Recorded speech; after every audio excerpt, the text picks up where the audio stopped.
to celebrate on the court in Iowa. You found happiness in a small locker room in Iowa. You didn't want to celebrate against your good friend and basketball full Fran McCaffrey. Can you give us some insight on why that's very important to you? Well, I've seen a couple teams do that, and I think I don't like that for me.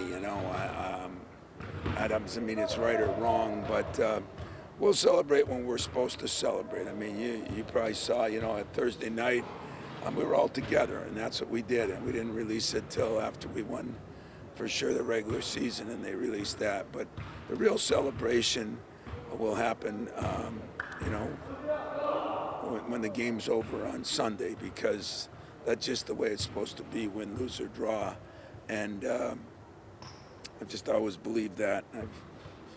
I've 99% of the time done it that way, so ain't broke, why fix it, right?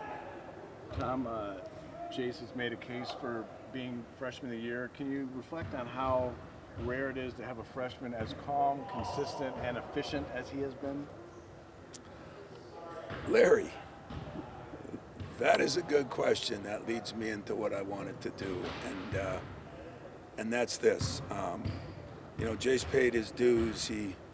I don't regret any way we've handled it.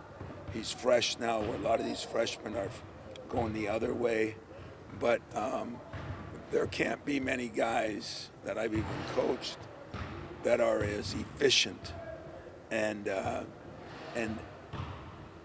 confident, not cocky, not arrogant, but believing in himself. It's hard to find that happy medium. And this kid has been, if you look at, the Big Ten season in general, especially the last 7 or 8 games, I mean, his numbers were almost 50, 40, and 90. He fell down a little bit in the free throw shooting, but his rebound numbers are going up. He didn't play quite as many minutes as some of those other guys. If you look at it, points per minute, which the NBA does, I mean, he's averaging a couple less points than some of the guys that started out with a bang, but have kind of petered out a little bit. And the other main reason I think Jace Richardson is a candidate is because he's been in the forefront of a team that's winning the league by a game or two now. And whatever happens with that happens, but he's not only been a freshman, but he's been a freshman that has been very influential in Michigan State, winning a Big Ten championship. And that does not happen very often. It hasn't over my whole career. It hasn't. There's been a few in the league, but not many. So I feel comfortable now in giving him his just due because he's deserved it. He's deserved it for a while. But, his humility and everything is why I'm comfortable talking about him, because I'm not worried about something going to his head or thinking something. Everything he's gotten, he's earned and deserved, and he's gotten better in every category, and he's helping a team win a Big Ten championship, which very, very, very few people can do. Finally, on the last day of the regular season, it feels like maybe not a first-time prep for the first time, with the recency at least. Yeah, we've had a lot of first-time preps, but at least this is a second-time prep. We got in late last night, and guys are a little tired today, so we got to get fresh somehow here. And now I guess we turn back the clocks, huh? So don't you guys come an hour later, because I know you guys will fall asleep. So make sure you realize that we play at the old 11 o'clock, which is the new 12 o'clock. So you're going to get one less hour of sleep. But I think our guys are excited. I think today was the day where you went through everything and put it in. Tomorrow's the day you start building, and Sunday's the day you let the Lions out. So what I guess is sort of the message. I mean, it's Team UB. They should be on the road. It's a rival. They've slipped a little bit lately, so they're probably going to be coming in with a certain. Yeah, well, everybody knows around the country that Senior Day at Michigan State is a special day. I'm not saying it's not at a lot of places, but I think it's a very special day here. What more would your rival like to do? Come in and ruin that day, So it's not just for the Big Ten championship. It's also for the seniors. And, Frankie and Shimon have put in time, but Jaden Akins has put in a lifetime. And So you always hope that that day goes well for him. But Michigan's going to come in here and play. The score was not indicative of the game. It was not a 13-point victory, if you ask me. And so I know how good they are. I know what they're going to do, and I just hope we regain who we are the whole game and not just half the game. Tom, a term you haven't used this season that I think you enjoy is alpha dog. Have we seen the characteristics, in my view, in Jeremy, or do we see it in Trey a little bit too, especially as of late? Well, we've seen it in Trey for a while, and Jeremy. The one thing, Jeremy is playing better too, and I think Jaden. What he doesn't get credit for, he had those big threes in the Wisconsin game, then he had the big threes in the second half. But he has been our, most consistent defender on the toughest player.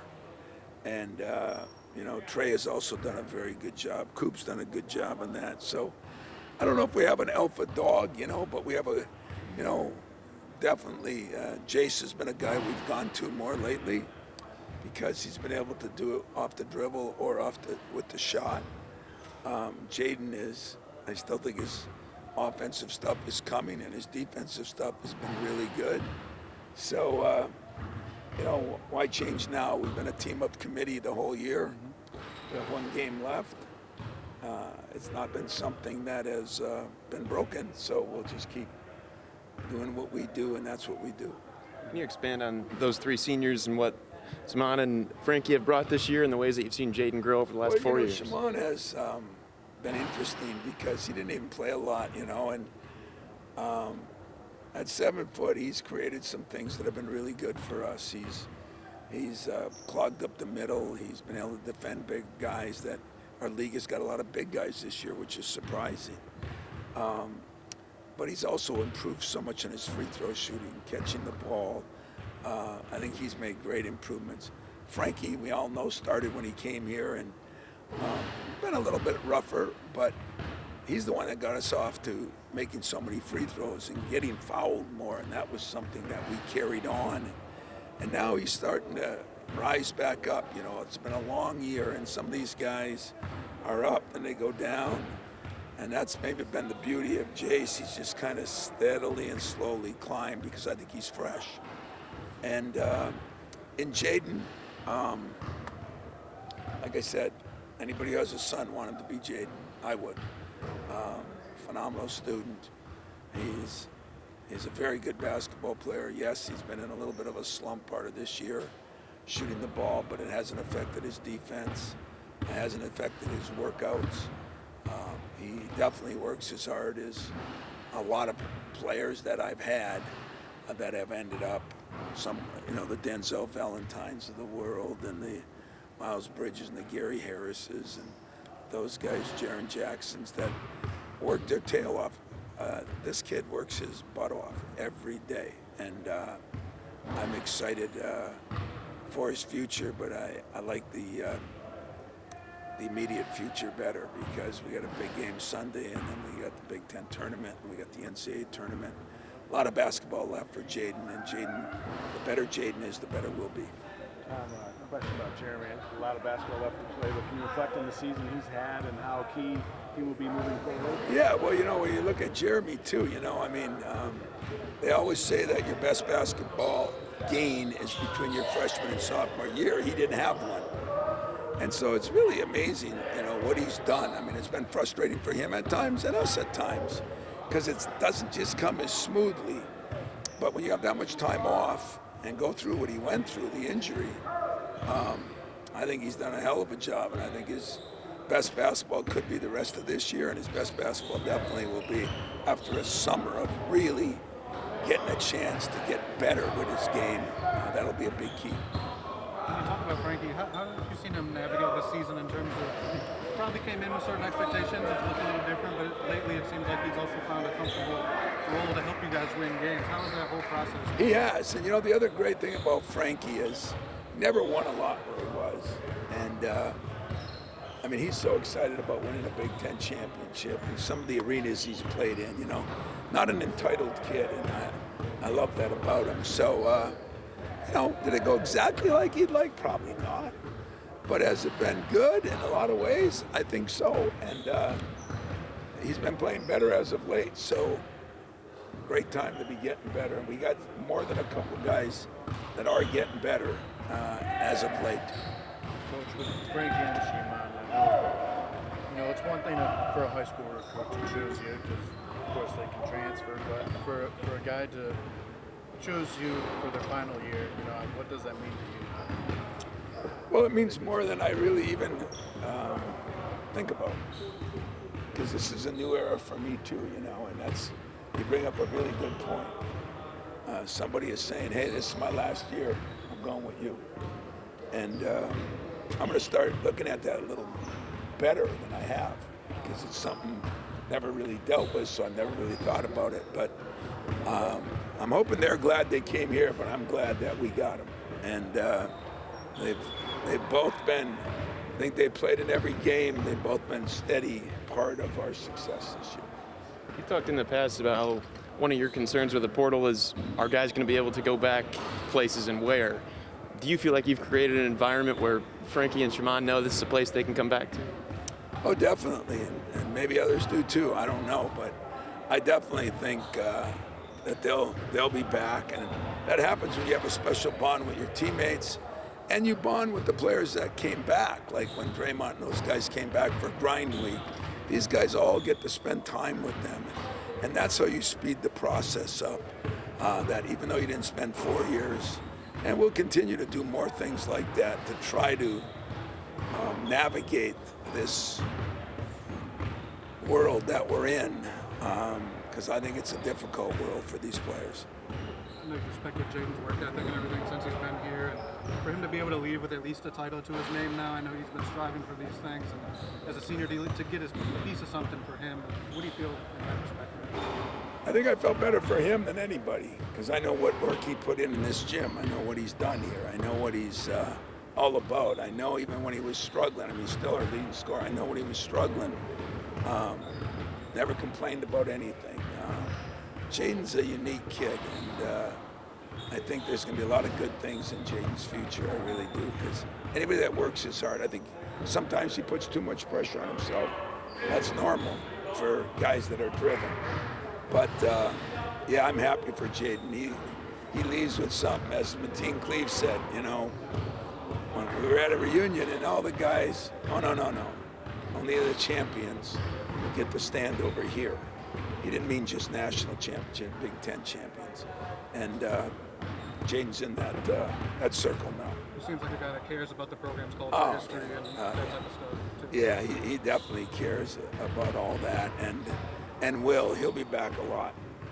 Now, with reaching the ultimate goal at this point in the season, being the Big Ten championship, was there ever any fear that Iowa could have been that trap game, or Michigan could be a trap game, with kind of having all these highs right now at this point in the season? Oh, 100%.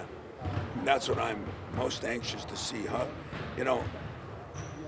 We learned after the West Coast trip how to handle failure, and now we are steadily learning how to handle success. And the streak we've been on is as good a streak as we've been on maybe since my third or fourth year, And with the teams we played, it might even be better. Somebody said we're 9-2 on the road. That don't happen very often. So, yeah, I'm anxious to see how we handle Sunday, and then how do we handle the Big Ten tournament. We're going to learn more and more about our team as we go. Not whether we win or lose, or exactly how we play. How do we prepare? How do we address the situation? And I thought we did a great job going to Iowa. The practices were good. But I say your games are won in practice, then they're won in airplanes, then they're won in hotels, and then they're won in locker rooms. And if you got to do all four to help you win on the floor. I'm not sure we did a couple. I think we skipped a couple. Took a little bit for granted. And that, hopefully we'll learn from that and see if we can come out a little bit more ready and focused the whole time. 11 Big Ten championship teams you've had now. What are some of the characteristics they've all had, and what are some of the things that make this team unique? Well, they all had great assistant coaches. They all had people that cared about them. They were all part of an incredible fan base. And I think they were all guys that winning mattered. And everybody takes that for granted, like winning should matter. Of course winning matters. Winning doesn't matter as much as it used to. And there's other distractions in the way. And I think all these teams winning has been the most important thing. And for that, I'm the most grateful head coach you could be. Coach, I know it's still, like you said, a long season still left. With that being said, you know, getting these kids to buy in to sharing those minutes around, like you said, strength in numbers is always hard. Is that a conversation that you guys will have or have already had of like, look what happens when you buy into a situation and reap the benefits? We've had that conversation in October, November, and January, and February, and I'm sure I'll still have it in March. Just because, you know, as you go through it, it kind of weeds itself open. The better players rise, and the ones that aren't playing as good are going to drop a little bit. That's just the way it is. And but the way these guys have hung together, stuck together, pulled for one another, has been one of the more enjoyable things I've been through as a head coach. Anything else, guys?